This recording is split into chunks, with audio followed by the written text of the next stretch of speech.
Hi, so we are live. We're broadcasting live from the BC Women Live Conference. And we're so glad to have everybody here. It's an absolute full house. In fact, I will share you with everyone and see.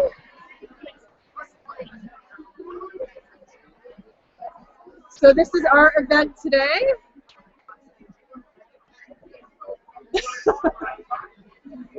I'm here with one of my co-creators. My name is Angelique Duffield, and my company is Great Spark Media. So I'm the behind-the-scenes person that you probably haven't seen much of today. I've done the live streaming for the event. I've live streamed quite a few speakers, and now I'm going to take some time to introduce sponsors and some of the participants here as well. And I've also been doing a lot of the tweeting and some of the graphic stuff. And why don't you introduce yourself? Absolutely. My name is Signy Wilson. I'm also one of the creators here. I'm a freelance consultant. I do multimedia production as well as marketing consultation in Bergen, BC, and also through Vancouver. And we are having an exceptional day here. There is so much positive energy and networking going on at the event.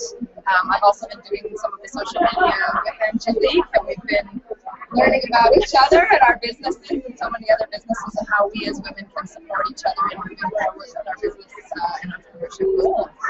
And I think the speaker lineup has been phenomenal. I saw Signy Wilson speak. She was great. I popped in to just see Shawnee Love, Deb LaRue, when she spoke about being the founder of this event and how welcoming it was. She was so emotional. It was really nice to see. And we've got such a great turnout for an inaugural event. It's the first year this is run, so we should all be really proud. Absolutely. We had standing room only. Yeah, we spoke in the breakout rooms and just very engaged with it. So I'm going to turn it over. Do you have anything else you'd like to say about the event? Or I just wanted to give a big thanks to Deb LaRue for putting this event on and for including us. She's done a wonderful job, and it's been just great working with all of these women and putting this together, and it's been seamless and very, very exciting. So thank you for joining us online. Thank you. And I will step behind the camera now and introduce some of our guests. Who wants to be next? Go ahead. So just introduce yourself, your business name, and what you're enjoying about the event, and your key takeaways, maybe. I'm the life and business coach, and I specialize in working with high-achieving women who are balancing finding their lives and being work smart and stay healthy. And I just want to congratulate Deb and all the organizers and co-creators of this exciting BC Women Lead event. As Angelique has said, it's the first of the inaugural event, and I'm so pleased to be part of it. So amazing women here today. I'm learning a lot and networking opportunities. So many like-minded, intelligent, gifted women here. Awesome. Thank you. Yes, thank you so much. If you can wrangle up another person. Come on up, Vanessa.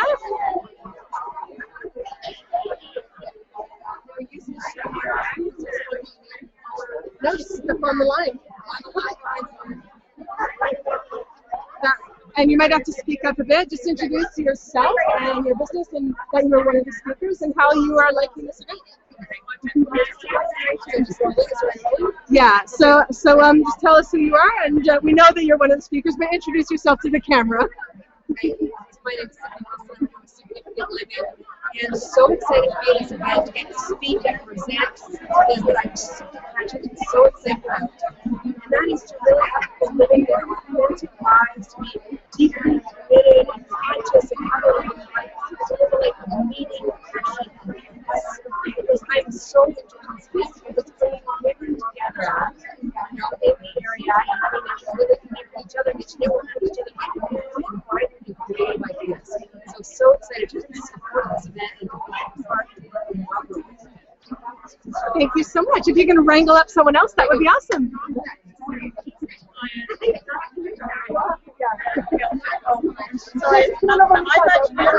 Go ahead.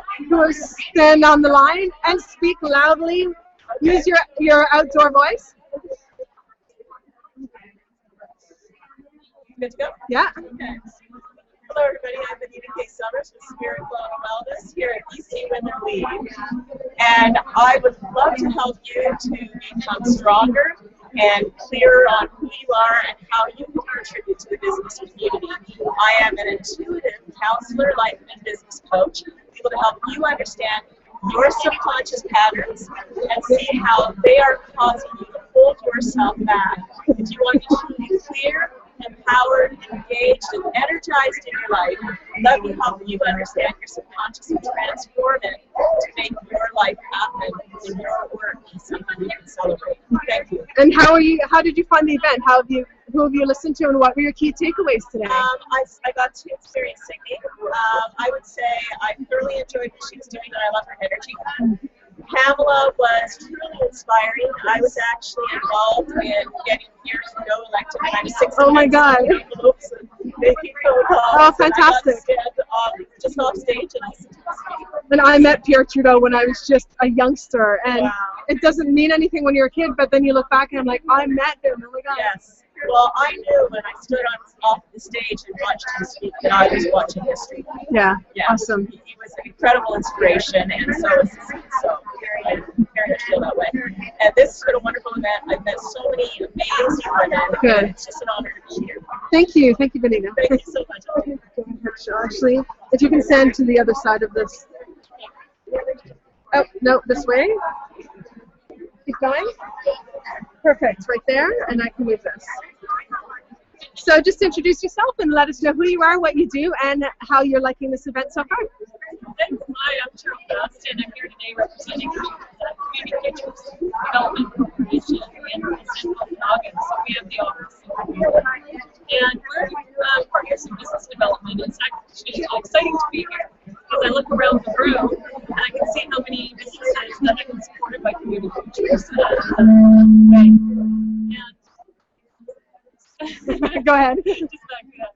Anyways, what a terrific event. Yes. I'm just amazed at how many people have come together here and how many people are sharing ideas. And I think that's what this is. It's kind of like this alliance, think tank, and a brainstorming session with all these women.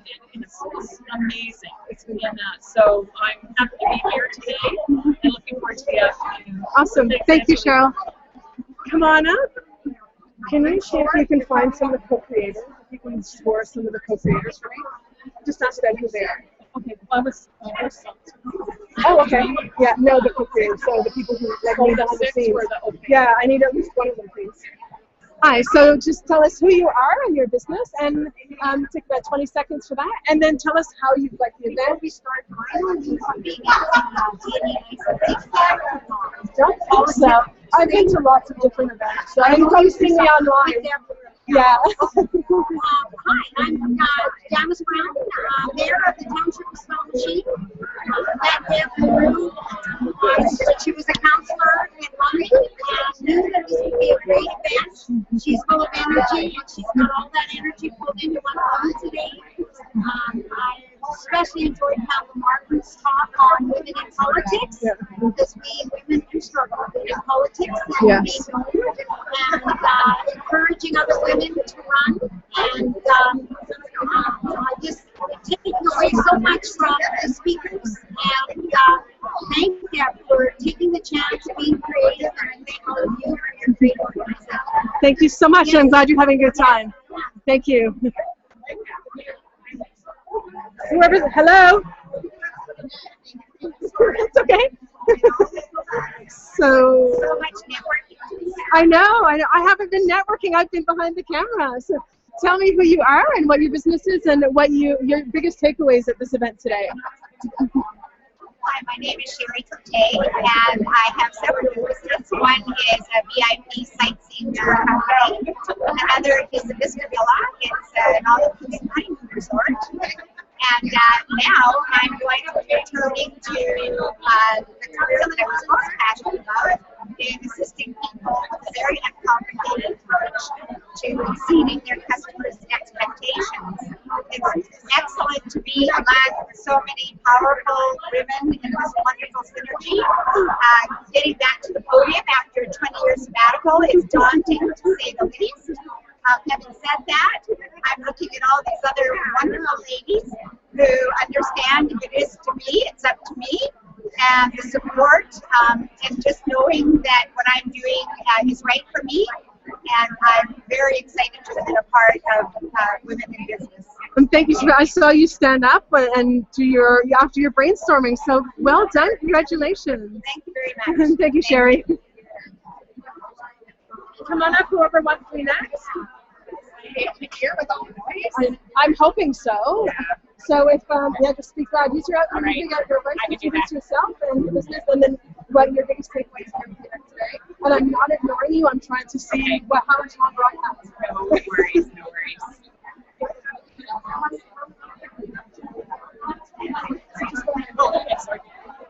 Hi, my name is Kathy Bridge, and I'm a money coach. I'm here today because I wanted to let everyone know that I'm living my dream, and I'm going to Whistler this summer. That's been my plan for 5 years. And I want to just teach everybody in the Okanagan how they can get their finances organized, get out of the chaos, come up with clarity around your debt, your cash flow, and your income, and have wild success so that you can have money in the bank and do the things that you really love. And grow your money from there as well. I teach clients how to do that. Awesome. I've had an amazing opportunity where I will be in a movie coming up in April. Awesome. And so I think I've learned something about growing your wealth. It's called predictable wealth, based on the science of getting rich. And I'm right in there with Brian Tracy. Awesome. That's Brown. So let me help you with your wealth. Awesome. So tell me what you got out of the event. Who was your favorite speaker or your favorite favorite nugget of information? I love Signy. Signy. Yeah. And her message is resonant with me, and I loved it. And so that was a great highlight for me. Thank you. Thank you. Come on up.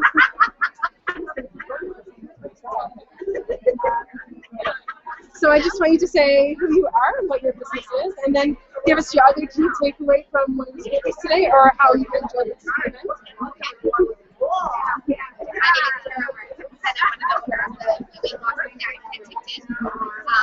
program has been designed by a medical doctor and a naturopath located in Toronto. We work with building healthy living and lifestyle success for clients who want to work with them. And we started the detoxification process with balancing blood sugars and increasing metabolism. So for short food, we're offering meal planning, exercise programming, and supplements to help body our process. Awesome. My favorite speaker today was probably Signy Wilson.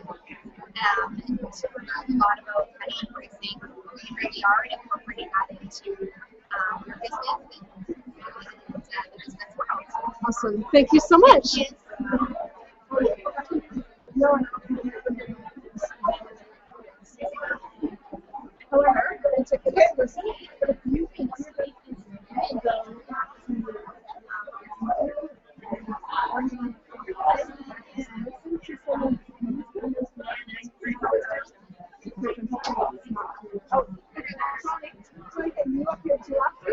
Come on up. Yeah. So right on the tape, I think. About 30 seconds. They're getting shorter. Yeah, so just introduce who you are, what your company is, and your biggest takeaway at the event today, or your favorite speaker, or your biggest nugget of knowledge that you believe. Go ahead. Yeah. My name is DJ Pavlovska. I am the publisher and editor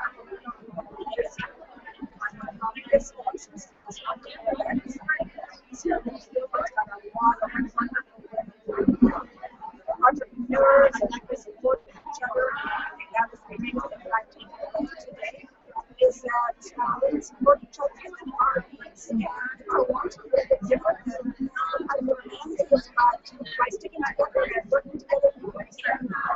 Awesome. Thank you so much. That's okay. So I'll get you to just. Sorry, we're gonna get the co-creators so they can go off and do their other things. If you can just wait for 2 minutes, okay? Thank you. So just introduce yourself and your business, and that you are a co-creator of this great event. Great. I am one of the co-creators here at UC Women Lead, and I'm really excited that we've had so many people turn out today, and then it's just such a great event. It's been some inspiring talks, I'm really happy to be together. And Team Co-Creator was a great way to participate and made it work just effortlessly to be with the creative kids and love working with the team. Thank you. So, if you don't mind doing that, that's awesome. Thank you.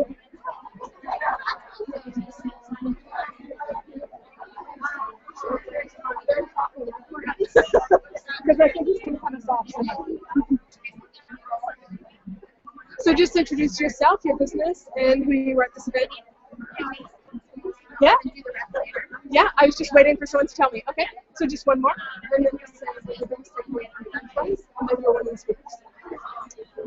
I am Shawna Harper from the Work Communications. I've come to the Storage to here as a speaker, and I am one of the appointees of the Council. I think the biggest takeaway is how incredible this event is for all the women that have come to the table to listen and to hear about how they step up and more into action. And what is your presentation about today? It's going to be about my journey to accepting a position of being on the Economic Council. Awesome. Thank you. Okay, so go ahead.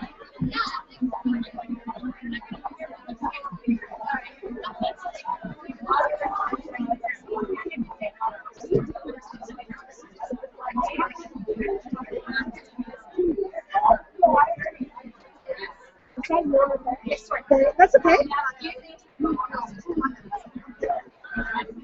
Are you going to do more later? Afterwards, hopefully, yeah. Okay. Because she's starting now, isn't she? Yes, yeah. Good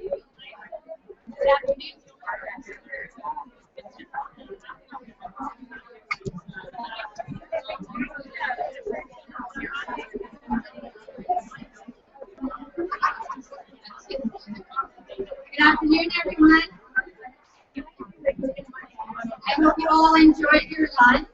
And can we have a hand for the food and beverage staff at the PowerPoint?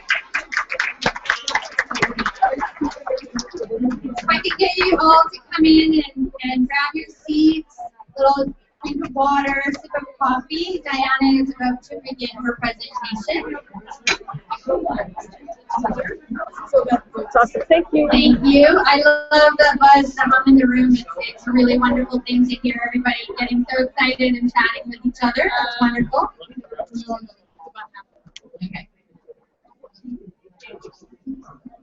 Thank you so much. Thank you, Ashley, for all those beautiful shots you took out there in the lobby. I think we've got some really great team pictures going on. That was awesome.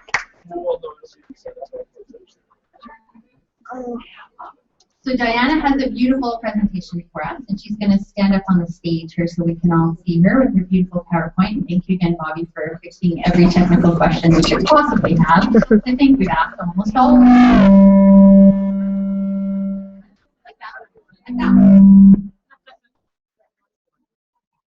That's what you call leadership presence. So we do. Oh, Shall we try? Oh, Cheryl's going to come. Cheryl Schmidt from KPMG is going to come and introduce Diana. So, Cheryl, you can come up to the mic. Yes, get something. There you go. So, KPMG is the sponsor for having the wonderful Diana here today. So, Cheryl Schmidt. Is this still working? Can you hear me? Yes. Okay, perfect. Good. Thanks, Deb. Good afternoon to everybody. As Deb said, I am with KPMG. I'm a partner in our Vernon office, and Vernon and Kelowna office are very proud to be sponsors of what we hope is the inaugural event. So Deb tells me I get 30 seconds of shameless self-promotion. So you can hear a little bit about KPMG. You may know that we are a large international firm, one of the largest offices in the North Okanagan with expertise in advisory, tax, and accounting and assurance services. But I think more important than that, we are two offices in Vernon and Kelowna with dedicated people and strong roots in the local community. Our clients span the entire business sector from very, very small to very large, and we are proud to serve every single one of them. And even more important than that, we are strong supporters of women in leadership.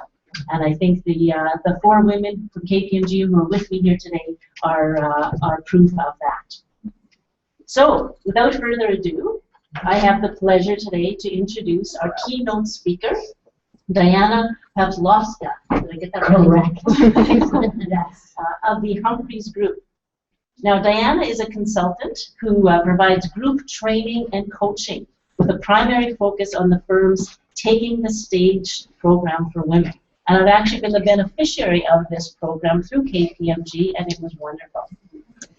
Diana has an impressive background and a current alter ego in film and television, where she was nominated for a Gemini, and theater. And she continues to teach and perform in these areas. So she draws on this expertise to help clients achieve a polished, confident presence. That's what she's going to do for us. So today, Diana's going to be coaching us all on how to engage your audience every time you speak. So welcome, Diana. Thank you very much. This is very loud. Is this very, very loud? I am a loud person. I don't want to blow your hair off. Are we good? Is that good? Is that better? Okay, I'm standing up here because I'm a wonderfully vertically challenged human being and I want to be able to see you, but I will be coming down and around in between the tables to talk with you and make this a very, very interactive hour. Thank you very much for inviting the Humphrey Group. Thank you to the Women's Enterprise Center. Thank you to KPMG. I want to ask, how many of you are from Kelowna? And how many from Vernon? West Kelowna. So we have a nice balance. How about Penticton? And Penticton. And Penticton. Oh, yeah, we do. Hi. Someday I'd like to live there. I did live in Vernon a long time ago. So I come from Vancouver, and it's a pleasure to be here. So as Cheryl said, I'm a senior consultant with the Humphrey Group. And what we do at the Humphrey Group is we examine your leadership through the lens of communication. So what are you saying? How organized is your thinking? Do you speak with a message-driven communication, meaning people don't ask you all the time, hey, what's the point? Or can you get to the point? Can you sum up? Right? No one's ever heard that before, have you? No, me neither. So this is what we do. We specialize in your leadership through your communication. But communication isn't only what you say. It's also how you're saying what you're saying. There is that marriage between the two, and finding the balance is what we do as a firm. And why do we do this? Well, our founder, Judith Humphrey, started the firm over 25 years ago. And she was an executive speechwriter. So she would get the podium up on the stage back in the day when all we did was stand behind a podium, forget everyday leadership, it was podium leadership. And she would write executive speeches, and their thoughts would be clear, concise, organized, they would drive to action, and it was great. Except one day, when she was watching the executive deliver one of her brilliant speeches, and she was looking at the faces in the audience, and she could see it was just going, and she thought, what is happening? Well, I'll give you an example of what it looked like. It would have gone something like, good morning, everybody, and thank you for joining us today. As we know, our organizations always face challenges, and we are in a time of challenge right now. But challenge also equals opportunity. So today, I am here to discuss our new vision.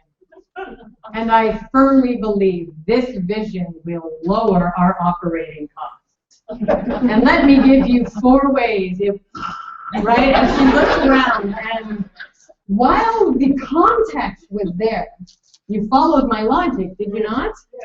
Were you compelled, inspired to listen to me, or go get another coffee? Which one? Or go take a nap with your eyes open. Yeah. Hello. I have a hand in the back. So sitting beside her was an actor.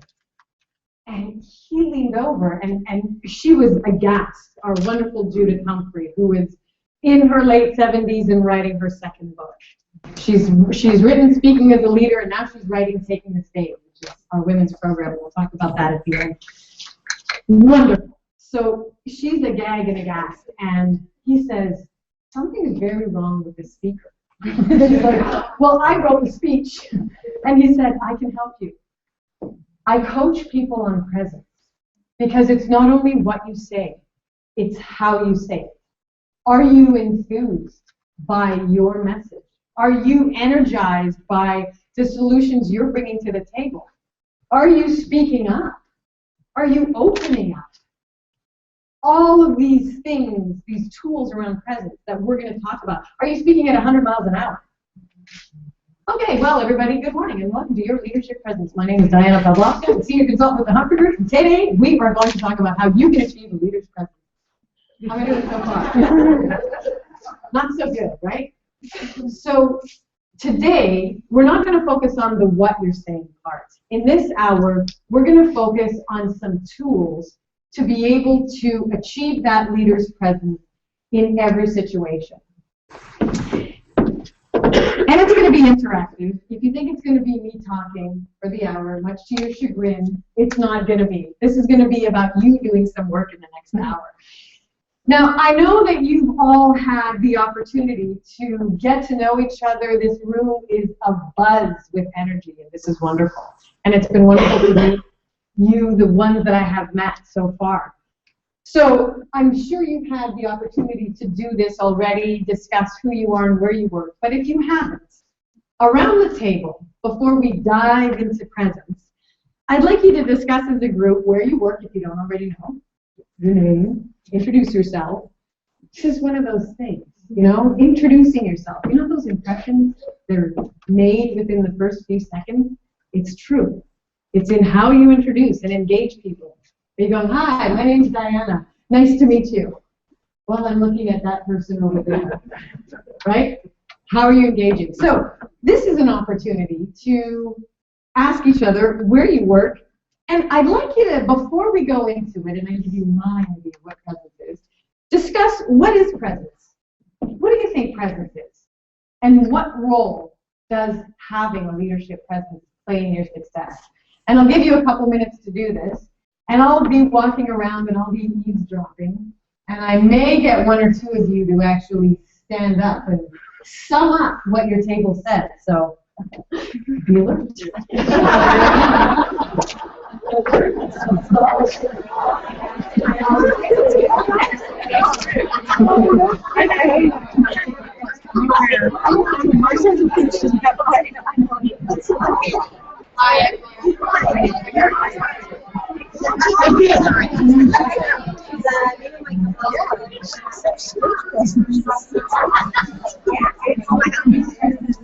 So I'm just taking over.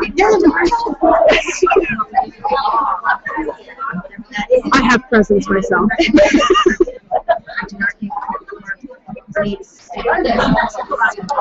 So no swearing, ladies, we are live.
She's also slowed down. I speak Now nice getting good. Come on, don't knock anything over. But I trust you guys. You're ready for me. Absolutely, we're fully aware of cables. And do not swear. If I just about the when I'm taking pictures, when she comes back on stage, she does look like she's scared. And this needs to be turned up to the stage, and both of these will have to be adjusted. So obviously this one's here, and this one's there. You okay with that? If you with that? Oh, You asked me that. I don't know what you don't know. You want me to figure it? Because I'm going to take some pictures for you. And then when she starts, just take the board and I should be back later than that. And that's what Jimmy's doing.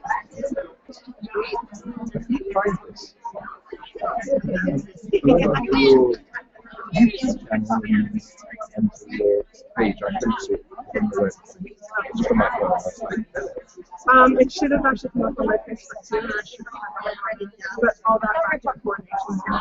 It should be one. Yeah, I was on there. I think it wasn't immediately obvious where it was. I found the other one. Awesome. I couldn't find the live stream just to see if it was just going to check. Oh, okay, yeah, because I was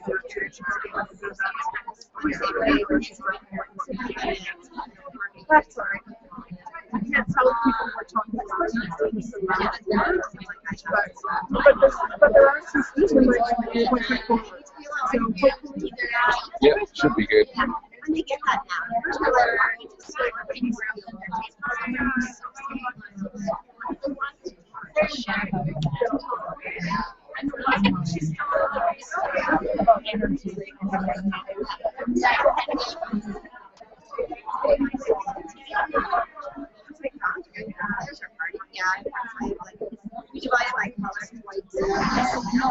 Did you want me to take some pictures of it?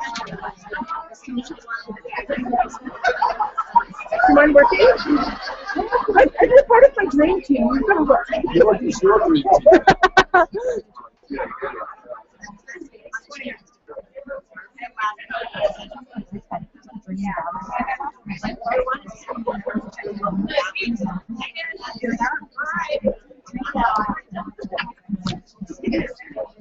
Ooh, sorry. No, it's okay. I boxed you in. I'm sorry. Wonderful. Wonderful, wonderful. Like I said, I walked around the room. It's so exciting. I want to continue. Yeah. Shiny object. Shiny object. I walked around the room and I heard wonderful descriptions of what presence is and how that presence plays in your success. What are some of the, if you're going to give me one word to describe presence, for example, I heard passion. That's one of the words that describe it. I'd like to hear from a few tables in one or two words. What are some of those words that describe presence? Yes. Energy. Energy. Confidence. As in having some. Yeah. Confidence. Oh, wait, we have to pause here. I love this word confidence. Because I don't walk around with a banner on my head that says, hi, my name is Diana Pavlovska, and I'm confident. Can you tell by the banner I'm wearing? Because it's a great word. And you're right. What is confidence? Presence. And what is that? Oh, Deb, you're hanging me out to dry. What is it? Yeah, body language. What else? Eye contact. Voice. Voice. Character. Pardon me? Character. Character. Yeah. I think it's like you are going like half over. Absolutely. Finding value in you and what value you bring to the situation. In our Taking the Stage program, so you'll remember the executive speech that we talked about? Well, a couple things happened from there. Our Humphrey group got started on a napkin, and we started, because a couple things happened. The executive said, we want everybody to speak this way. We want clear communication, and we want presence. So we want everybody to speak this way. And then another thing happened was Judith was delivering a keynote called Taking the Stage, and a course was created out of Taking the Stage and around gender-specific issues, and one of them being voice. Women tend, and this is, don't take this as a generalization, it's a tendency. Sometimes we'll tend not to speak up, or we won't speak loud enough. We'll have good ideas, but we won't say them loud enough or clearly enough. And then someone with a stronger voice will deliver exactly what you were about to say, and they go, wait, that was actually my idea. I guess not. So taking the stage got, IBM came to her and asked her to begin taking the stage, to write a course called Taking the Stage. And by the way, we'd like to put 10,000 people through it in our organization. So welcome to me traveling around the world. Yeah. And part of that is, what value do you bring? We have a great brag exercise in taking the stage. And in fact, let's just do it really quickly right now. I like to improv when I'm up here. Let's do it really quickly. In one sentence, I'd like you all to write down, the value I bring to my organization is. The value I bring to my organization is.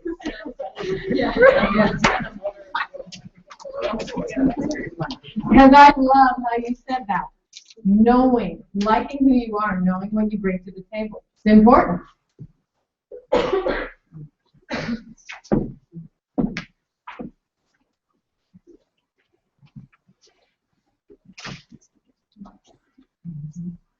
The value I bring to the organization is, I'm fantastic. And I'd like you to begin that next sentence going, I'm amazing at. The value I bring to the organization is that I'm amazing at building teams. I'm amazing at leading in times of challenge.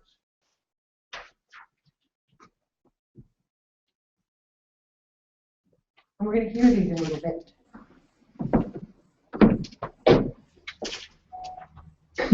Now, sometimes I ask groups to do this, and you see people with their head in their hands, and I don't know that I actually bring a value. Everybody does. And some people say, oh, do you want a list? Do you want a list of what I bring? Yeah. So you need to at least have one thing. You're welcome to write more. Okay, so we have passion, energy, body language, eye contact. These are all words that describe presence. And in this hour, we're going to look at how to put these tools in place, how to match what you say with how you say it. And this is my key message to you. Developing the presence of a leader will give both you and your audience confidence in your message. Both you and your audience confidence. Okay, how many people are in this room? 120 something or other. Kind of nerve-wracking, right? To get up in front of a group. It can be nerve-wracking to be in a one-on-one. To have 5 people you're speaking to, 6 people, 100, 200. It's a nerve-wracking thing. But there are tools that we can put in place that help you achieve this leadership presence and help your audience have presence in you when you're nervous. And if you think about nerves as misplaced excitement, this helps, you know, because it's not only, oh gosh, is my hair okay? How are my shoes? You know, if everybody's looking at me, I'm open, I'm vulnerable, I'm up here, everybody's judging me. Yeah, there's all of that. But I think there's also the fundamental key on the other side of that, and it's that you care. You actually care that your audience comes away with something. You care about the value that you're bringing to them in that moment. So while we look at those nerves, we look at 4 ways that we can deal with these nerves. So what we're going to start talking about first is, what is presence? What is presence? So let's go back. We discussed it a little bit, and I asked each of you to come up with this word. When we take presence back to its root word, what is that? What's the root word? Presence. Do you know how actually being present with people is really a gift? And I'll show you how. Can I borrow this? I like props. Can I borrow your phone? Oh. Can I borrow your phone? Can you ask me a question? Anything. Go ahead, ask me a question.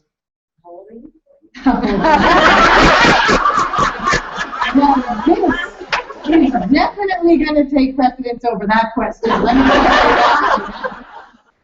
know. Right? And I go, what is that? How can I help you? What do you need? Or, yeah, what do you need? Who has my presence? Phone. Imagine when you're sitting at your office, right? You're sitting in your chair and someone comes in and there you are and you go, yeah, what do you need? And you put this in front of them. Who has your presence? Phone. These things, when we're having a crucial conversation at the Humphrey group, a phone will go in a drawer. They will actually put the phone away. Something my vice president did. Whenever I walked into her office, it was really interesting. The way we have our offices set up is we come in from the side. Well, most people go, yeah, what do you need, right? Looks like this. Yeah, what do you need? She would always come in and she'd be in her chair and she would slightly turn to me and say, yeah, what do you need, Diana? And just this slight turn meant she gave me her full attention. And all of a sudden, it made me think, I better have something really good and important to say. I better not waste her time, figure out what my point is ahead of time instead of rambling in front of her, trying to figure out what I want. And because she would always open her chair, no matter what was going on, she would open like this to me. It made me want to be open back to her. So when we think about presence, it is literally a gift. How present are you with people when you're speaking to them? There's so much information we deal with. We are all very, very busy people. And as women in the room, and there are some men in the room as well, women really have a penchant for multitasking. We just can do it really, really well. We have to be careful that we're not present when we're doing all the things that we need to get done. It's interesting, just even your body language can send a message to somebody, the way you engage them. Yeah. Oh, you're just reminding me of when I'm speaking to someone on the telephone and I can hear that they're putting their dishes away. Or they're typing on the computer. And you can hear the clicking of the typing or the children in the background, and and I'm like, we're on the phone. I've only got 3 minutes. Can you give me your attention? No, I'm too busy. Yeah. So presence, and people notice it. We can argue the number of, I don't know, 65, 75, 85%. What is it that we get from people, that visual or that audio that we get from people? But it's a very high percentage. People notice when you're not present with them. They notice. They can tell when you have the glazed over, distracted look when they're talking. You're like, oh, I can feel my phone buzzing. So it's really being present. And presence is a gift. Present. It is a present. I have a question. Yeah. How do you break your phone or going, excuse me, I want to go on my break now while you're dealing with your customer. How do you tell them, excuse me? My hair just stands up on end. Oh, well, this is when you would create a very succinct message for them, and you'd say, I'd like to talk about customer interactions. It's vital that when we're with clients, we act in the most respectful way. Absolutely. And here's 3 ways you can act very respectfully with our customers. We can ensure as a group that when we are dealing with them, that they are our #1 priority, and we're not looking at how we break. We're making sure that we are always serving our audience's needs, and then we're coming next, right? Whatever it is, those different ways that you can help them. I go back to my customer and I apologize to my customer for being interrupted, and let's get back at it. Right. So get that message, get that one positive message out to them and say, it's important that we always act in a respectful way to be absolutely customer facing. Create a message, create a clear, concise point, and then back it up. As opposed to, these are all the problems that we're having, so fix it. Right? Get a nice, clear, concise message. Good. So, why does presence matter? Well, we're going to get into that. We're going to talk about what some of the nonverbal cues are. So let's look at why presence is important. Your body's always sending a message, always. So if I stood here to you today and I said, good afternoon, everybody. My name is Diana Pavlovska, and I'm here to discuss leadership presence. How's my presence? Doing pretty good. No, I'm just cold. Do you care? No. No, zero you care. Zero you care. Do you know why? Because your audience cares about them. And we like to think people are thinking about us all the time, but they're not. They're actually thinking about themselves and you in relation to them. They only think about you when you're doing very, very distracting things, like staring at them like this. They're going, oh, I can't get past what you're doing. But when you're at open neutral best, they're not thinking about you, they're thinking about you in relation to them. Because you care about you here this afternoon, right? And what you're getting, and what you're going to do, and how you're going to be able to apply it, and how you can affect each other. This is what you're there for. You're only going to think about me if I'm standing here doing this the whole time. Or this. You know those people that like to pen people? Yep. So good afternoon, everybody. You know, because this makes me more comfortable, so I'm going to talk with a pen in my hand. Today, we're going to talk about leadership presence, and I firmly believe that everybody in this room can adopt the presence of a leader. And let me tell you how. Oh, and zing, there you go, hitting the executive in the forehead. Not good, not good. This is called a career-limiting move. So it's not about, not always about your comfort. It's about your audience's comfort. Right? When we look at what about if I'm like this? Let's talk about the 3 ways that we are going to adopt leadership presence today. How am I doing? Little principled, little weird, right? There's something. No, I fully support that project. You have my resources. You bet.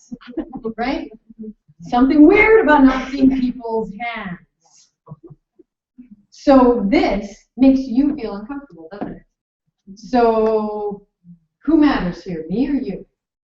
You. You're my audience. You're the ones I'm trying to inspire. By the way, of all 1,500 and thousands and thousands and millions of definitions of leadership, and I know this is what we've been talking about all morning, our simplest definition is this. Leadership is the ability to inspire action. That's it. Inspire being a key word. Do I look inspiring? Well, it's me, so maybe I might. No, generally speaking, no. This is not inspiring. This doesn't help inspire your audience to act. What about people who do this? Yeah, nervous. No, I'm okay.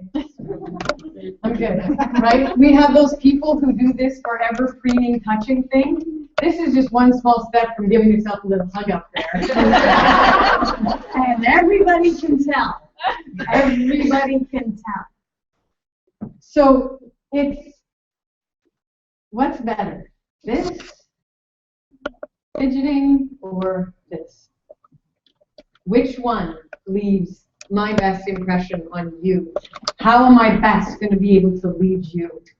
By undermining myself with my nonverbal cues? You know, we're always reading each other's bodies, and your body doesn't lie. Your body will give you away unless you have an awareness of what it's doing. It'll give you away. For example, progress. Where did progress go this year? Up. I don't have a longer arm than that. Where did progress go this year? I firmly believe that we're going to make progress this year. You believe me? Not so much. Not so much. So these, what about the pacers? Anyone like to pace me? Right? Do the pacing thing? I see a finger. It's okay. Put them up there high. Yeah. Okay, good. We've got like a pen extension on the finger. This is progress. Right? The pacing. Well, this helps me think. Oh, and I'll tell you, my husband on the phone is just something else. I have to clear the area because things get kicked. Vases go flying across the room that are on the floor. He's such a pacer. Pace, pace, pace. Well, while this might make me feel a little bit more comfortable, how am I doing with you? Not making you feel comfortable. That, if we're talking about presence, giving your audience confidence in you, these things, these nonverbal messages, undermine their confidence in you. And it can be something as simple as this. You know, these sort of preening gestures. Good morning, everybody. Right? These things. And we're not aware of them. We do them. So I'm here to make you aware of them. Okay? Now you will forever watch the speaker on TV and go, oh, what are they doing?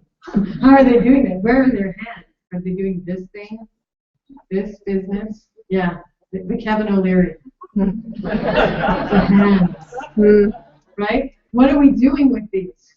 So we're going to get into some practice here pretty quickly. So your body is always sending a message.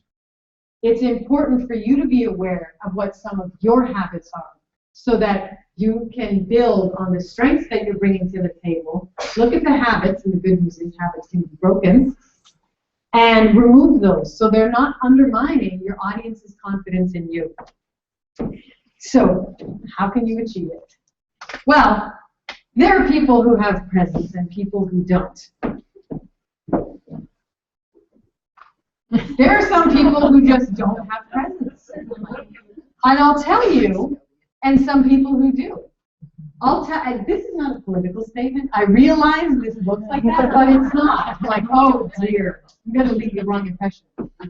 Condoleezza Rice was coached again and again and again and again to what? Anybody know? Smile. Why? What impression was she leaving on her audience?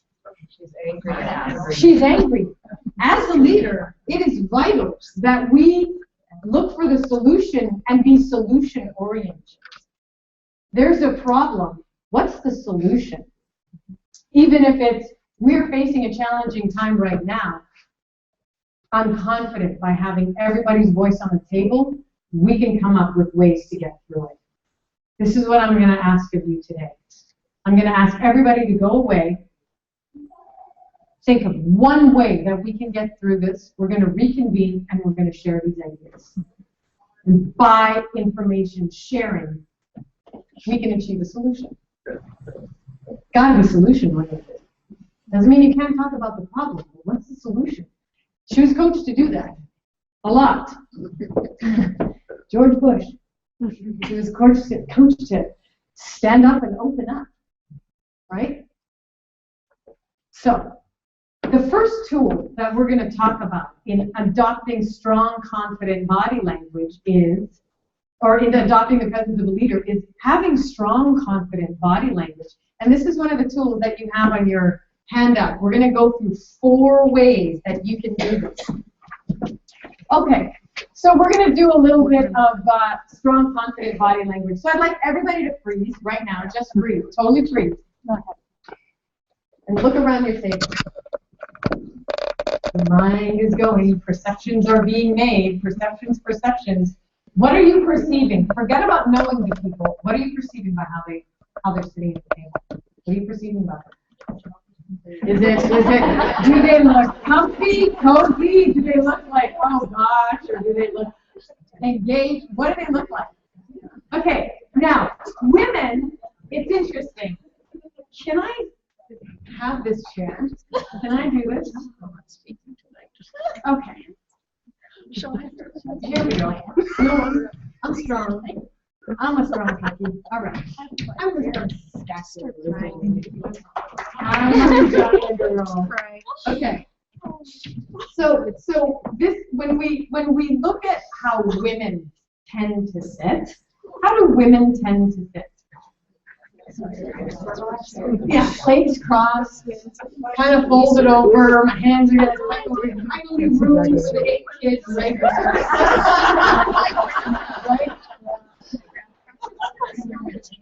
tend to kind of sit like this. Okay? Now let's look at how men tend to sit. Let's all sit like men. Including men. Men tend to take up more space. Oh, I'm glad of it. The men haven't changed. Why? Welcome to Taking the Stage.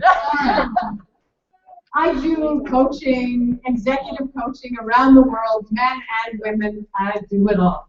I'm looking at specifically, though, how right now women can undermine themselves even by how they sit. How do they sit at the boardroom table? How are you showing up? You know, we talked at the beginning about leadership presence being behind the podium. Now it's every day. Every day you are on a stage. Every day people are watching you. Every day your leadership is being gauged. Every day. Every single day. So how you're coming to the table, how you're walking down the hallway. Everybody's looking at you all the time. And it's not bad. It's not like, oh my God, now I can't walk down the hallway. But just understand, you're always leaving an impression on people. You always are. All right, let's sit like a leader. What did you all do? Have a look around your table. What did you all do? Squared up. Squared up. Sat up. You just sat up. What a difference.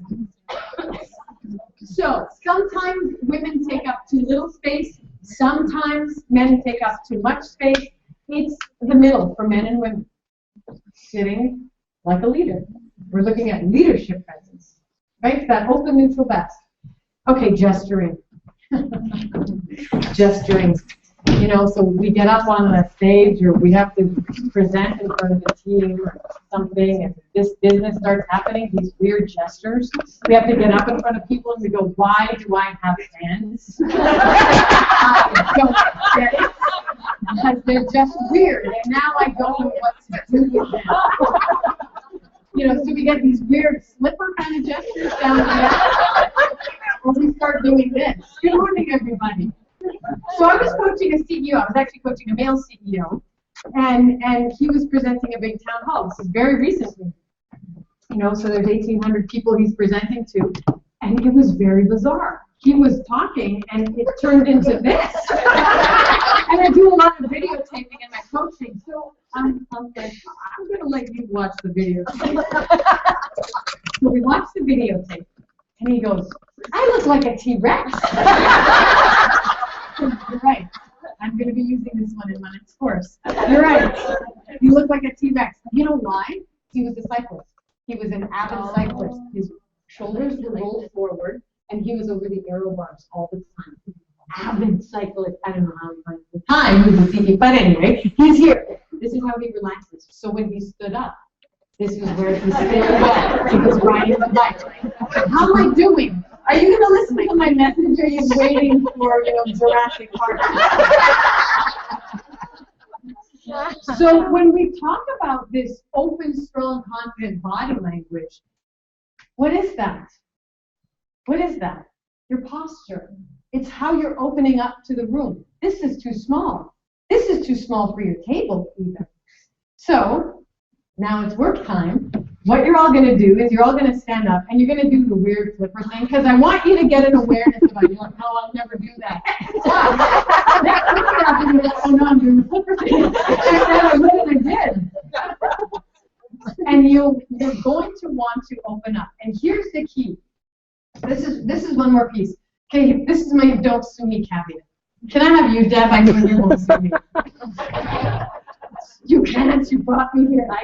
Okay. Come up here. Here's one other thing about your body language that's really important. Okay, let's look at them. Women tend, no, you're good, you stay there. I will let you know. Women tend to stand with their feet a little too close together. And when we stand with our feet, or there's this. How am I doing? What do I look like? What perception are you having of me right now? Do I really have to go to the bathroom? Okay. So we get it, right? But this is what happens. When we get up and we stand with our feet too close together, And because he was on his bike, he actually did, and he had the aero bars. Here's the thing, yeah. Close your feet even more. This is what happens. You'll look unstable, and I can push her over very, very quickly. I could with the CEO too, because he was like this. So I tell women, you know, you want to stand shoulder width, hip width apart, and they go, okay, your hips aren't that big. Bring it on back. Bring it on back. Your hip bones, your shoulder bones. Because when you are standing in this neutral place here, no. Yeah. She goes, she steps away. Deb, that's the second time you threw me under the bus. Look. She's much more stable. Come together, and all of a sudden you start doing weird kind of gestures and weird T-Rex thingy kind of things. Hey, thanks to me. Okay. You heard it here. She's not going to sue me. All right. Thank you, Deb. All right. So this is what you're going to do. You're all going to stay. So hang on a sec. You're all going to stand up. You're going to stand with your feet a little too close together, and you're going to go, good morning, everybody, and the weirdest flipper thing you can do to your table. Then what you're going to do is you're going to stand hip width apart, and sometimes men do this too. I'll go, okay, stand just neutral. And they'll go, what's the deal with that? All right. Here we go. Right here. Here we go. Right here. This is what we're going to do. Open neutral best, and then we're going to go, good morning. You're going to say good morning to your table. You know what gestures are about? Painting a picture for your audience. Progress. Where did the project start? Where are we now? Where are we going? We've got a long way to go. We've got a short way to go. We can cover that distance, right? People are visual. This is what gestures are about. So if they're here and they're weird and they're T-Rexy, it's not matching what you say. So let's do the stand-up too close together. Bad gesturing. I want you to have an awareness about it. Say good morning. Good afternoon. Okay.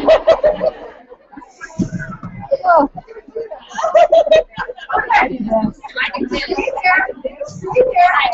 Okay, pause, stay there. And I want... Hello. Hello. Okay, what I'd like you to do now is I'd like you to all say, you know, the value that you're bringing to the organization with this body language. Lightning round around the table, go really fast.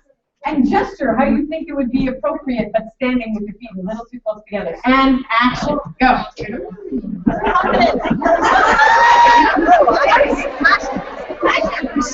Yes.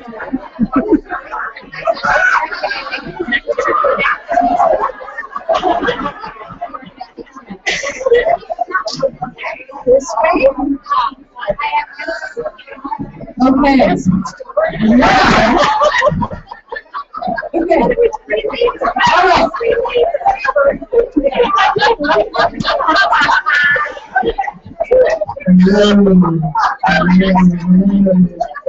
Okay. Pause. Okay. So you're going to pause now. Now, we think this is really funny, right? Except people do this all the time. All the time. I will teach a course. You're getting the hour version of our 2-day take stage.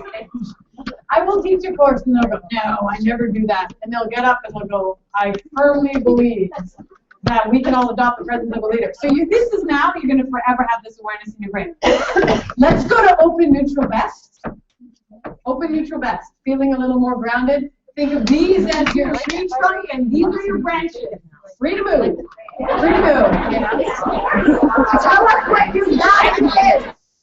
Tell us what your value is.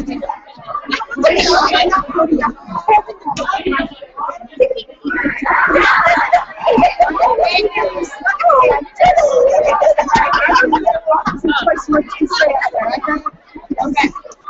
Great. All right. And done. Done. Well done. Okay.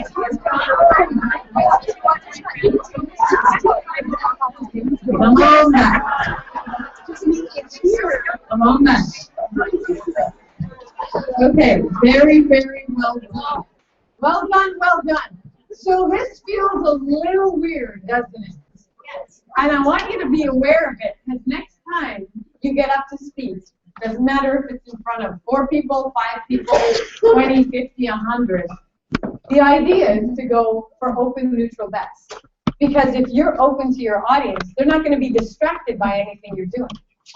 And if you're not distracted, you can be there to receive the message, receive the point of why you're there. So this is what gestures are about. They help paint a picture for your audience. That's what they're there to do, a visual picture of how we're going to swing that pendulum over here and swing it back again. That's it. It's a picture. Okay, the next tool is about eye contact and how eye contact allows you to engage your audience. So you know those people that do this? See if you can see my eyes. They go, "Good morning, everybody." So what I'd like to talk to you about today is leadership presence. I firmly believe that everybody in this room can adopt the presence of a leader. And let me shout, and let me tell you 3 ways how. You know, it's like a sprinkler. It's like back to the beginning. So I was working with a president of a company recently, and she was delivering a difficult script. And she was looking over top of the people's heads. And I said, "What are you doing?" She goes, "Oh, I don't want to be thrown off by what I have to say. And I know they're not going to be happy, so I don't want to look at anybody." What chance do you have of inspiring action if you don't engage?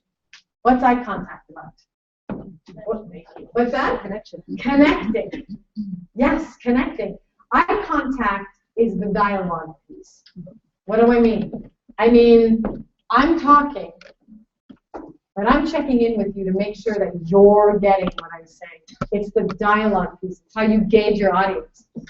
But what happens is, when we want to engage too many people around the table, we tend to do this sort of springing around the table thing. And then we don't really look at people, and what it does is it makes us start to get rambly and confused. So this is what you're going to do. You're going to go, "The value I bring to the organization is this." And you're going to try to hit every person on almost every word that you're going to say. You can all do it at the same time. Ready? Go.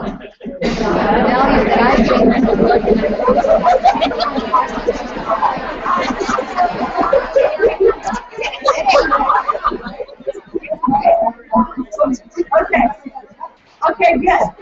Now. Okay, how'd that feel? Dizzy, anyone want to throw up? This is not my intention. Please don't. Hard to connect with people when your eye contact is moving that rapidly, right? Okay. So what I'd like you to do now is I'd like you to say, "The value I bring to the organization is this," and tell us is that I'm amazing at building relationships. And this is how I was able to build that last relationship and be really successful. I want you to tell a little story about the value that you're bringing, and I want you to connect. You know, give somebody a sentence or two. What do they say conversational eye contact is? What do you think that number is? Give me a percentage. Yeah, between 65, 75%. It's important to engage with people at the beginning and at the end of a sentence. Think about when you're delivering a speech, or you're going to start your meeting and you go, "Okay, good morning, everybody. So what we're going to be talking about is this." How many times do people start that way? You will never inspire a piece of paper. I guarantee it. It will never be inspired by you. You heard that here. Okay? It's good morning, everybody. Think about when people rush into it and they're late, and they come in and they put up down their stuff, and they go, "Okay, everybody, so this is what we're going to be doing today. We're going to be discussing this, this, this, and this." Okay, so first item on the agenda, Jennifer. They haven't even looked at you. There's nothing worse than someone hasn't even looked at you. But if you come in and you're in your big rush, and you come in and you go, "Good morning. Okay, these are the things we have to discuss today. We're going to do this, this, this, this, and this." What happened? What was the difference? Yeah, I was pausing. I took that moment to make eye contact so that I could be leading this situation. This isn't leading. I'm not leading a piece of paper. I'm leading you. I want to inspire you. So what you're going to do is you're now going to engage with people and look at them. Really look at them. And tell them what value you bring to the organization. So let's pair up at your table. Let's do it in a pair and have a look at them. Give them one sentence. Actually, don't pair up. That's not going to work. They just pair them the whole time. Okay, look. Find somebody at your table to tell them what value you bring, and then find somebody else to tell them, explain that value a little bit. Okay, I'll give you a couple minutes to all go around the table and do this. Okay, go for it. Are you nervous?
Hey everybody, how was your eye contact?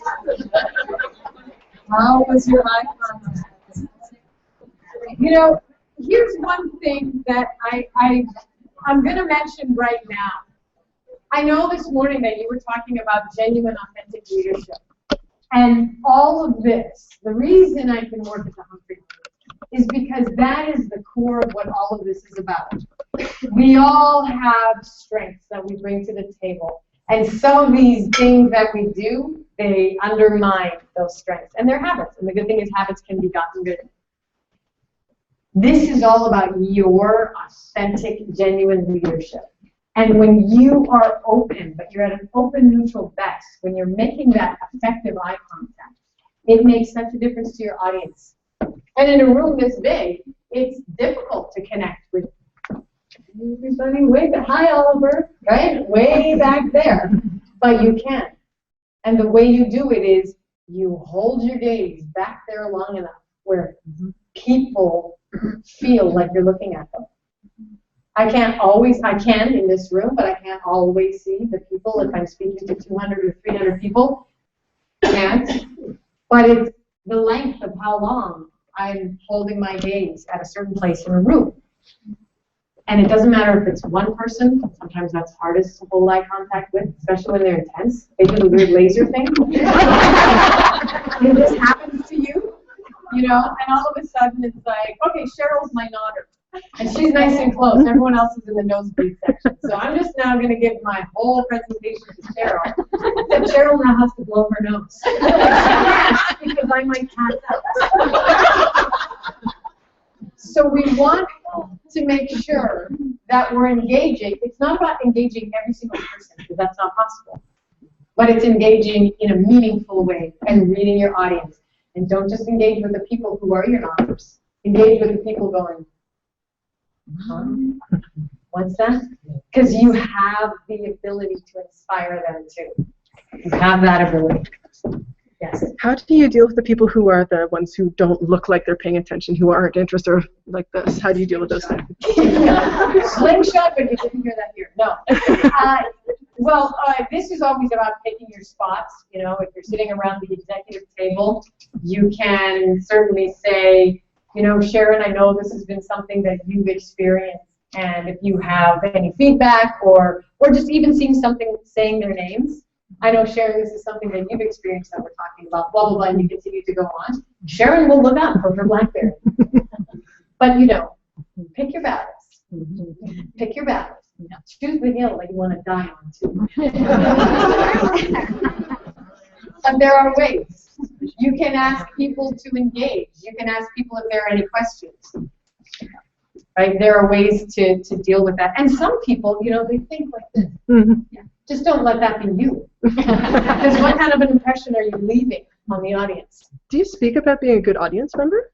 I'm not kidding about being a good guest as well. Well, but this is what we're talking about as well. How are you showing up to the table? Right? How are you showing up? Are you showing up in a way that is undermining or adding to your leadership? So this is definitely part of that conversation. Okay, so we've done eye contact. All right, pace. How's my pace doing? So today, how many of you would call yourselves fast talkers in this room? Give me a show of hands. Yeah, fast talkers, right? So I'm kind of nervous. I just want to get this over with. So what I'm going to do is I'm going to talk to you today about leadership principles. And I believe that everybody in this room can adopt the presence of a leader, and this is how you can do it. There's 3 ways. First, have I lost you? Yeah. We think quickly. But here's the thing. When you're speaking that fast, even if I'm your subject matter expert, I'm the audience in whatever business line you're in, and I understand the concepts of what you're saying, the way that your ideas are hitting my brain in this moment are happening for the first time. I am hearing this for the first time. And our brains don't think in words, they think in pictures. We think in images. So I need time to create the picture of what you're saying. So there's 2 kinds of pace. There's a kind of pace where people like speak like they have a Gatling gun and it's really fast, and they're stumbling over the words, and then they stop. And then they speak a little bit faster, and then they go again, and then they tell you this, and this is what we're going to talk about, and then they stop. You're like, am I supposed to pay attention now? Or there's the people who just continue talking, and you know, they fill the space. How many of you are filler word people to buy yourself time in between your thinking? Yeah, not so effective, right? Why? I'll tell you why. Yeah, because we can't stand silence. I'll tell you why. It's so important to pause. The second you fill your vocal space up, you fill up the vocal space with your sound, your voice, your audience is obligated to listen. And the moment you stop talking, the critical thinking starts. So if I say, I firmly believe that we have an opportunity in front of us, and we're going to get there through collaborating. Let me tell you how we're going to do that. I need to let you orient your mind to collaborate and go, no, we tried that before, it's not going to work, or yes, we can, or how does that work, or prove it to me, or really, I don't know. If I give you that chance, that nanosecond to have that thought, I have you. I can engage you. Even if you go, no, that's great. That's an opportunity. Apathy is the worst. But at least if you say no, I still have the opportunity to inspire you. But I gotta let you say no. But if the moment you're about to go, well, how does that work? And I start filling that vocal space with an and an ah, and all of a sudden my pace starts speeding up again, you now do not have time to think. You're now obligated to listen. You're obligated to listen the entire time. You are not thinking. If you're not thinking, you're not getting my message. So, for those fast talkers in the room, I have coached thousands and thousands and thousands of clients around the world. I have yet to coach one to speed up. Yes, I am waiting for that day. I have yet to coach someone to speed up. So what I recommend you do is record your next phone call. Record yourself the next time you're going to be delivering at that meeting. And see how fast are you speaking. And if you're that person sitting in that audience, could you understand those ideas coming out that quickly? I guarantee the answer is no.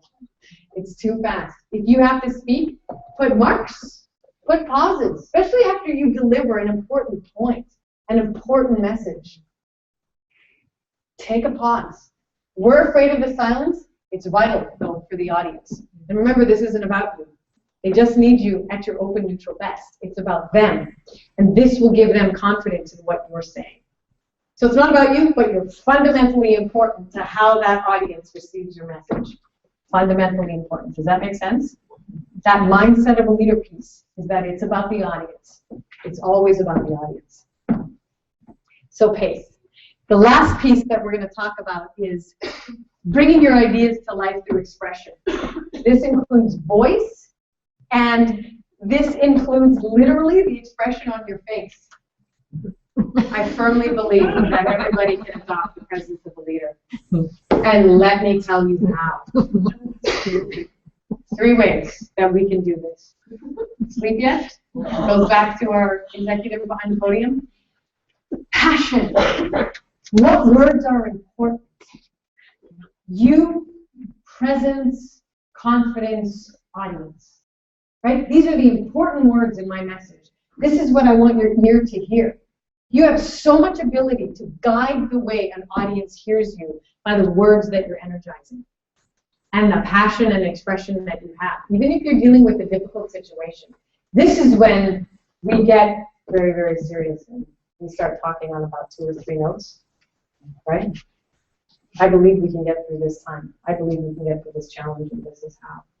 How's my leadership? Am I alarming you? Do you have confidence that I believe what I'm saying? No. You have a getaway car. Yeah, I have a getaway car.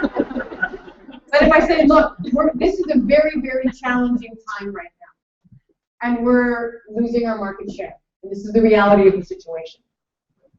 So today we're going to talk about a new strategy. I firmly believe that we can increase our market share by ensuring X, Y, Z. Right? What word was important in there? Firmly. What else? Believe. What else? We can increase. Right? I want you to walk away with this idea of, okay, this is the solution. How are we going to get there? So how you are speaking the words that you're speaking guides how the audience hears them. Listen to your phone call. Are you speaking on 2 or 3 notes? We have about 20 notes in our voice. Are you using 1 or 2? Are you actually speaking with energy? Are you clear? Do you have clear diction when you're speaking? How are you getting around the words that you're saying?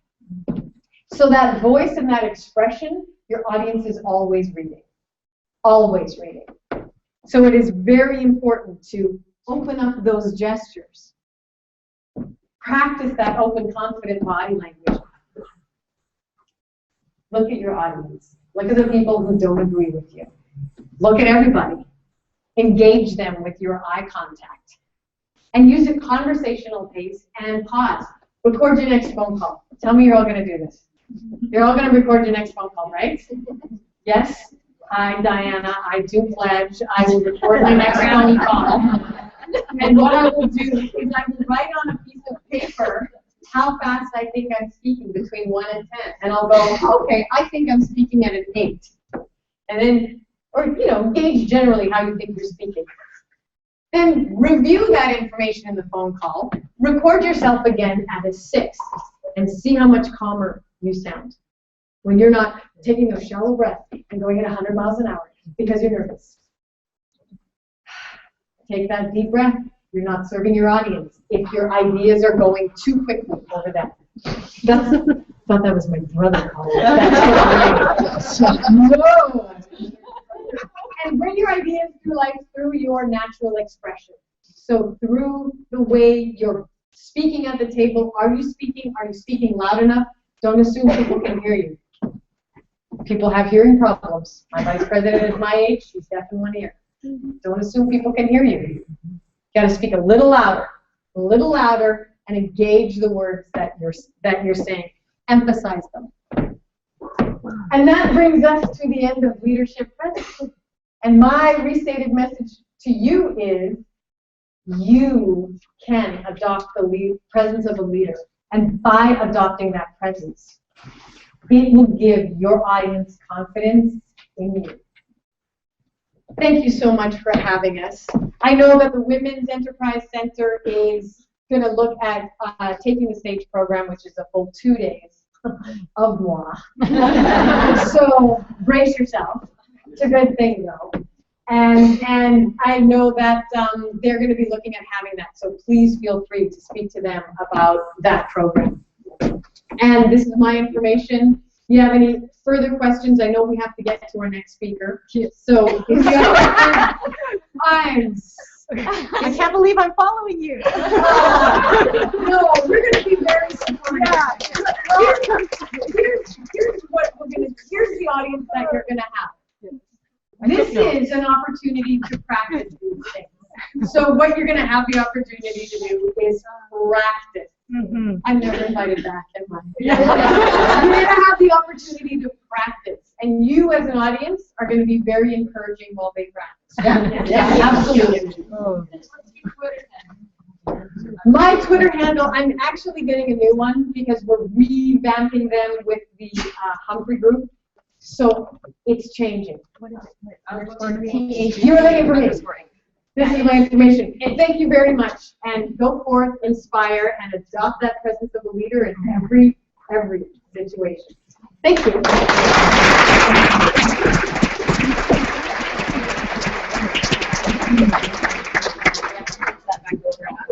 So it's actually, what is it, Kelly? THG_8 is the Humphrey group. That's the Twitter handle. THG. Oh, for them. For the company. Oh, thank you for giving the company. Oh, yeah. That's the one that we have. But we'll obtain the information. Everybody's going to get the contact of everything that went on today. Everybody was here. We got. Do you want this? Speak in this. Did you? Take the stage. Take the stage. There you go. Okay. Go ahead. Is that better? Watch out for the mic. There you go. Is that better? Yes. Okay, I gotta like walk like this. Okay, so isn't that my open best? All right. Thank you so much, Diana. That was really powerful. And I think that we all were learning things, lots of nodding of heads. I think a friendship that's important to me is in jeopardy, though, because I pushed Shauna right after and she's about to kick my butt. I told her if I would drink after, so she wanted it now. And that's why I can. Yeah.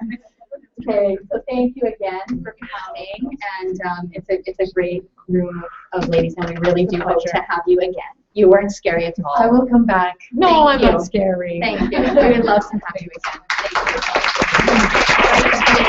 Thank you. Okay, so again, the Humphrey group was a recommendation from Cheryl Schmidt of KPMG, who went through Taking the Stage. A short version. And had a different presenter, but the content was just so profound. And I think there was a group of a whole bunch of women leaders in your company, is that correct? And kind of had you in the palm of their hands for 4 hours or something like that. So that was the motivation. I'm really glad that Diane was able to join us today. So how's everybody feeling? Everybody's comfortable? No like flippy floppy? Okay. What's going on? All right, I just wanted to mention a couple of things, and then Shawna Harper is going to come up and I'm going to introduce her. She's a really, really good friend of mine. Was. I'm in so much trouble. I'm in pain. So you all got these beautiful swag bags today. And in that beautiful swag bag is from TJ Wallace. TJ, give us a wave. TJ is Okanagan Woman Magazine. Yay, there she is. So that's, we put those beautiful magazines in the bag. Now, Cotton's Chocolate's on the list, but actually Ms. Burita fell through, which is like the first time ever, and is not able to join us today. Canadian Youth Business Foundation put some goodies in there. Q103, that's those lip balms and the cool little cell phone holder. Kiss FM was granola bars and things like that. Small Business PC's got some goodies in there as well. I just want to make sure that we thank them for all of that. We've got some your prizes at the end of today. And we got an extra one because Peter Comrie from Full Spectrum Leadership was sitting out in the lobby there at lunchtime watching all the photos and everything and going, what are you doing? And I talked to him about this months ago and I said, well, you didn't want to be at my party, so. He's like, please let me come and sit in there. And I said, well, you can sit in the back if you're quiet. So he's very impressed and he gave us a beautiful door prize. So we're going to draw for that in a little bit. Alrighty. So I'm now going to introduce my friend who's barely speaking to me. Shawna Harper. Shawna is a force of nature from Prince George. She's a driver in the tech community and startup community in Northern British Columbia. She's a digital marketing strategist, a community builder, a speaker, and a trainer. She's been an entrepreneur for 14 years, and as I mentioned, we met each other last year at Startup Weekend, which was pretty fantastic. Her company specializes in corporate video production and online marketing. She's an advisor for Startup Canada's Pivot magazine, which is quite a story in itself. And Shauna was just appointed to the Premier's Women's Economic Council by Premier-elect Christy Clark in February.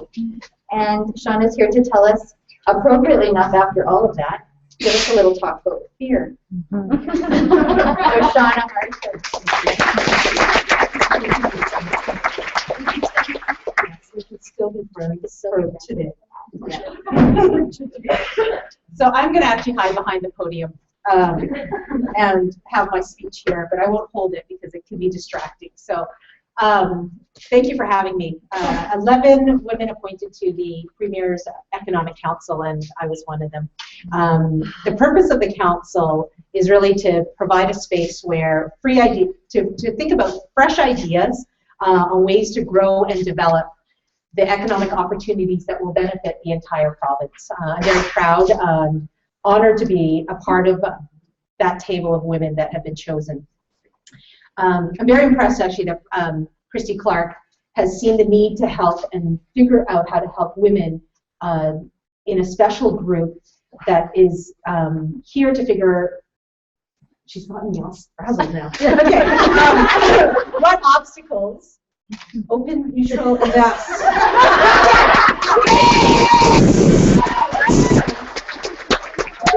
Figure out what obstacles women entrepreneurs have that are different.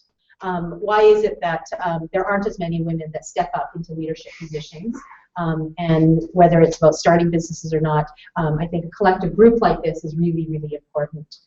I know Deb promised about me speaking about the Economic Council, but because we actually haven't had our first meeting is next Wednesday, other than the media release that was out and that kind of phrase that I gave you about was it fresh ideas on ways to grow and develop economic opportunities, there hasn't been defined mandate or goals of that group yet.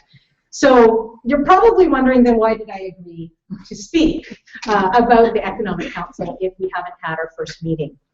And when Deb asked me to speak, the reason I said yes, besides being a friend, and had I known the Humphrey group was going to be speaking, I'm pretty sure I would have said no right off the bat and just had attended without any nerves. The reason I decided to speak was because 2 days prior to her asking me to speak, one of my mentors had just passed away. And I really felt her energy pushing me towards accepting the invitation. You see, everything was fine and dandy when I got appointed and I was asked. I hesitated a little, but I was very excited. All up until the day the provincial media release came out. And I looked at that media release and saw 10 other women who were running very high-powered companies. And I run a company in Prince George. There's me and my husband, one other employee. And I looked at this list and thought, oh my gosh, what have I done? Who am I kidding? I don't belong here. There was a fear inside of me of I'm not there yet. Eventually, I'll be there eventually, but not now. So why am I on this list? And after seeing that, I realized that there was this incredible fear inside that I wasn't going to be good enough. So you're probably wondering why, not even being from this city, I would share something as personal as that to a room full of women that I don't know yet.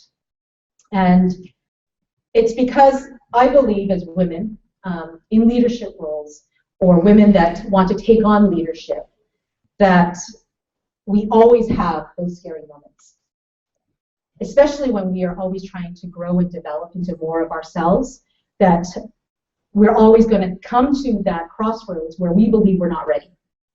And it is at that moment that we need to then sit and really sit down and listen to that voice and really try to figure out, is it that I'm really not ready? Because there are those times where you're coming into oncoming traffic and you really should sit back. And then there's other times where it's actually a doorway opening. And although you don't see your name on the other side of the doorway is open. And unless we're willing to take those steps through that doorway at that moment, if I didn't take that step through the doorway to say, yes, I will be on this council, despite the fact that I'm the underdog of all the women on this list, that doorway wouldn't open again for me, at least not in the same manner. And I think it's really important that we take a look at those opportunities and hone in our fears and figure out if there's a way that we can work around those fears and still step up and stand tall. And there's actually a quote from James Cameron, the creator of Avatar, that I kind of keep at bay. That I'm going to have to read it here. He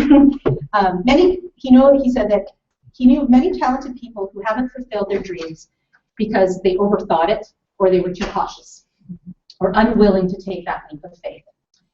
And that's where sharing the story here, whether it is about being on a council for me, or perhaps for some of you out there, it could be a new job, a bigger client that you're used to taking on, choosing to become a parent, standing up and raising your hand to run for public office. Or it could be even as simple as showing up today. Those of you that might be new to networking, you come to your first event and it says BC Women Lead, and you're thinking, lead, there's a word lead in it. How could I possibly show up? I'm not a leader yet. And so those courageous moments that sometimes we have to keep our fear at bay so that we can step into something more of who we are. And I wanted to make sure I shared that side of it. The other reason as well is kind of to show, really the reason I'm sharing this story is to show the human side. I've been a participant in many conferences similar to this, where I've sat in the audience and looked up at speakers and thought, you know, one day I can see myself there. And believe it or not, I've actually taken the Taking the Stage, which is a course that if you had seen me 5 years ago, I could barely say my name in a group of 10 people.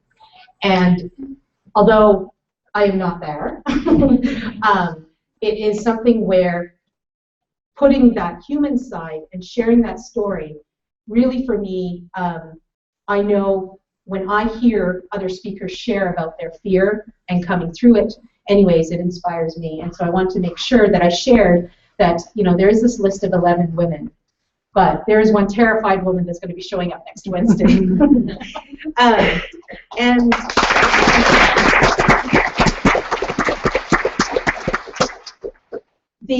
one of the I guess the advice that my mentor who passed away recently, some of you may actually know her. She was a driving force in the North for women. She was actually Marianne Arcan, and she was the executive director for the Central Logging Association.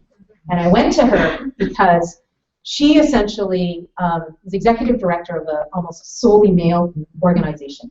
And I said to her, you know, how is it that you lead when you feel like you're the underdog? When you feel like you're not able to compete? And she looked at me in her really frank way and she said, are you kidding me? She goes, the only thing you need to do is show up and connect.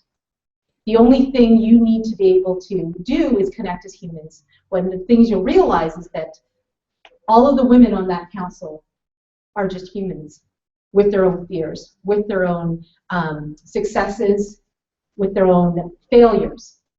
And I said, oh, but you know, you didn't see this one. Did you see this one? She's running this multi-billion-dollar company. Don't go there. And I was like, okay, well, then go to this one. Because this one, she's like, don't go there. And she said, they're just human. And that's that part where once you talk yourself into that fear, out of the fear part, and to also see that everyone is just human. And we all show up in the ways, in the best ways that we know possible.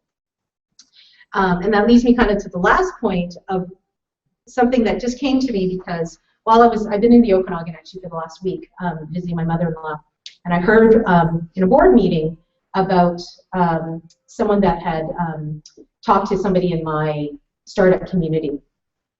The human side, I guess, links to really what women, I think, bring to the table, which is the human nature as a woman to really give before you receive, to give before you get. And what I want to say is, don't lose that.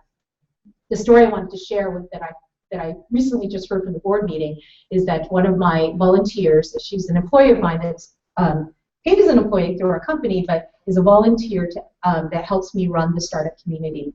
And he said to her, why do you volunteer for the startup community? There is no direct financial gain. You're not getting paid for your position.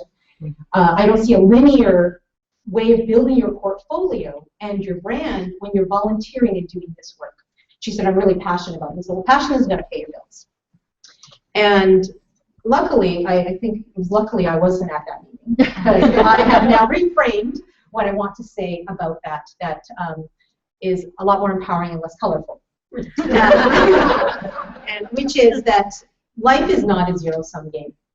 It is not about a winner and somebody, because when you do have a winner, you mean you have a loser as well, or many losers. Instead of having a linear checks and balances of trying to orchestrate and choreograph what you believe should happen in your life. And believe me, I'm a planner, and I think that's probably why we've connected, where we love to plan and vision. But one of the things I do know is that my appointment to the committee came from my visibility in the startup community. And I assure you that 18 months ago to 2 years ago, time just flies, when I decided to grow the startup community in Prince George, I was not calculating the appointment to the council a year and a half later. And so when we take a look at a room like this, and we take a look at the types of people that we can meet, as much as I think we often have our business caps on, it's one thing to have your business cap on some of the time, but when you have it all of the time, you miss the synchronicities and the synergies that can happen in a room like this. Deb, who will still be my friend like she said, we met eating a hot dog at Startup Weekend. She was a mentor, and I was a participant from Prince George. And had I not taken the courage to go and speak to her, because I thought, she's a mentor and I'm just participating, I would have missed the opportunity over this last year to have these absolutely empowering and motivating conversations. There is a power between two people when you share the passion and a connection between personalities that 10 hours and a lot of snow between us we can't separate.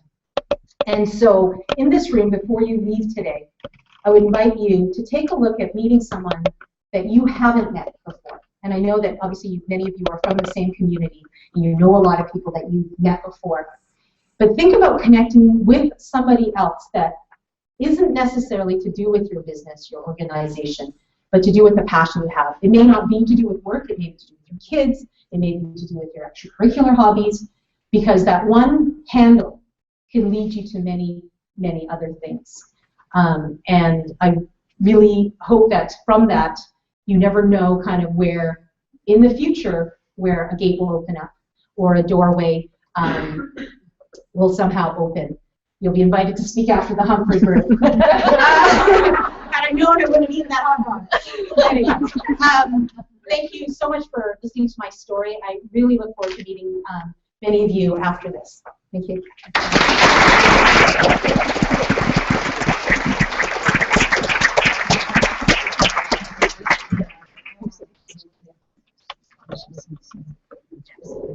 Okay, can you hear me all right? Okay, perfect. Visual assistance. All right, so we are winding down through the end of our day. We have a couple of things that we want to take care of. Lots of thank yous to be said. All the speakers that are left in the room, if you could come up and to the stage here for a moment, we have a gift for you. That would be fantastic. We're going to do our door prizes right after this. No? And in the next room, when we're all done, there's a taco bar and a whole bunch of really yummy snacks that I picked out for you. Okay? And not to alarm anyone who has to go home in a northern direction, but there's been a slide on the highway on the top, and they're not allowing the Palma Wash to be used either for fear that the slide will continue. So you need to drive just across here to the airport, go up to Kelowna Flightcraft, take that road that runs along, and scoot along behind on the other side of the lake, and you'll come down in Oyama on the isthmus. Okay, so that's the way we're going to go home north. So our speakers that are left. Oh yes, and there. Yeah, I will in a moment. So other speakers that are left in the room. So Shauna, Signy, Dawn, Shawnee. Pamela is not with us right this moment. Where would you like this? I'd like you up here. You can all practice your open level best. Open.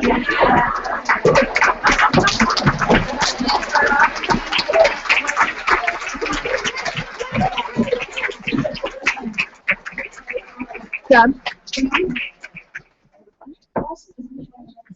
I just need my little helper. Okay.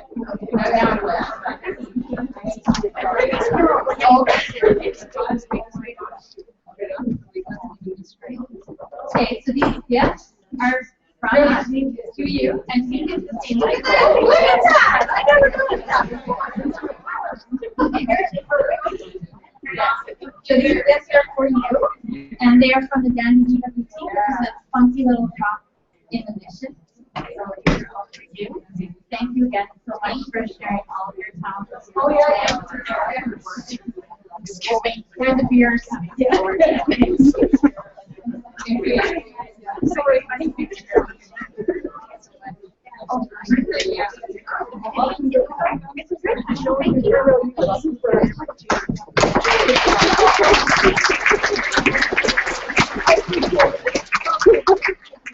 They're telling me that as of 3 o'clock the highways will be open, so just be cautious. Just be cautious on your way home, okay? All right. So this is our glorified draw. So everybody did put their lovely card in here. So our first door prize is provided by Light Photographic, which is the lovely Ashley who's been shooting us all day. So Ashley has very generously contributed a business portrait headshot session with a value of $175, which is 45 minutes in studio or outdoors with an online viewing gallery, so you can choose 2 high-resolution digital files on a disc and professional retouching, because that girl can fix anything. She's fixed up the line. She's awesome. It's meant to do.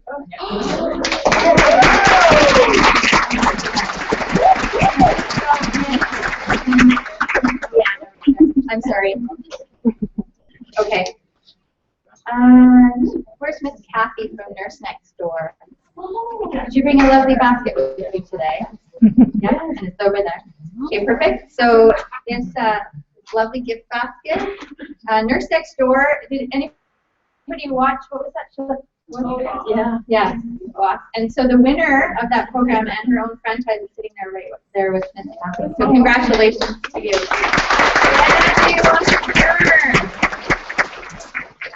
And our winner is Terry Erickson.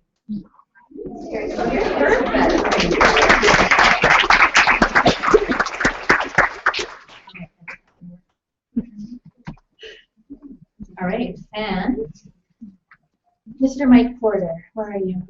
Did you bring us a lovely gift basket today? Southside. No problem. Okay, no, it's perfectly fine. Just wanted to make sure everybody had met Mike, one of the brave lads in the room. I think we should have a hand for the brave lads. This is a lovely gift basket from Canadian Youth Business Foundation, and this is from Miss Marilyn Strong.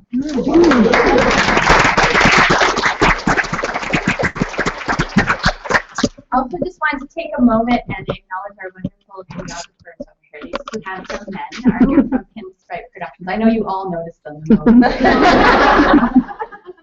And they've been producing for us all day. Oh no, it's not just one. Producing for us all day, and there's going to be an incredibly beautiful piece that comes out of this. Thank you from the bottom of my heart.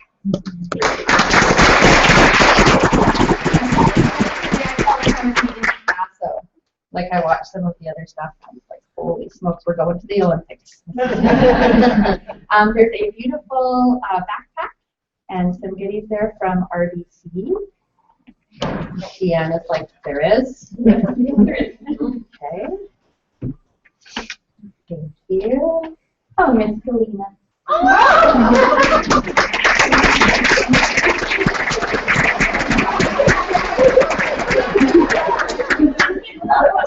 Okay? There is a gorgeous big puffy pillow there and a beautiful picture that's kind of that kind of a willow pattern, that navy blue on white, from the room collection. Allison did it. This is a beautiful little boutique shop in Vernon, and unfortunately she couldn't be with us today because, you know, sometimes you have to choose, and the mommy thing that you in today, because we can all respect that we've all been there. So that is going to go to Fran. Oh.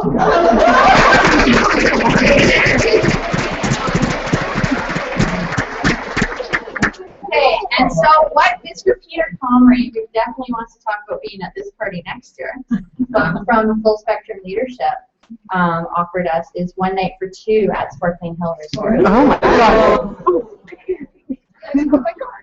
You didn't put your card in there. You can tell me that now. TJ Wallace.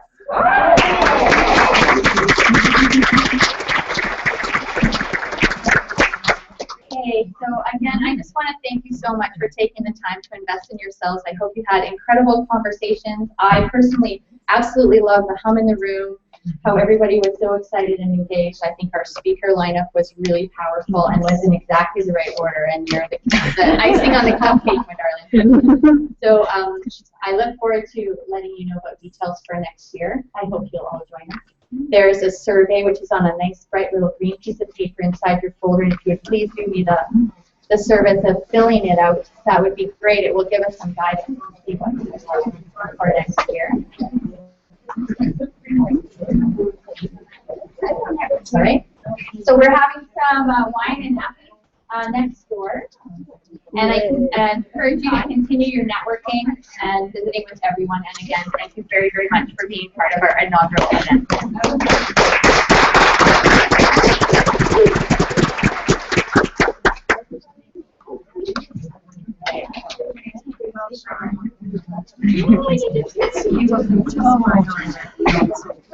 Because you're sincere.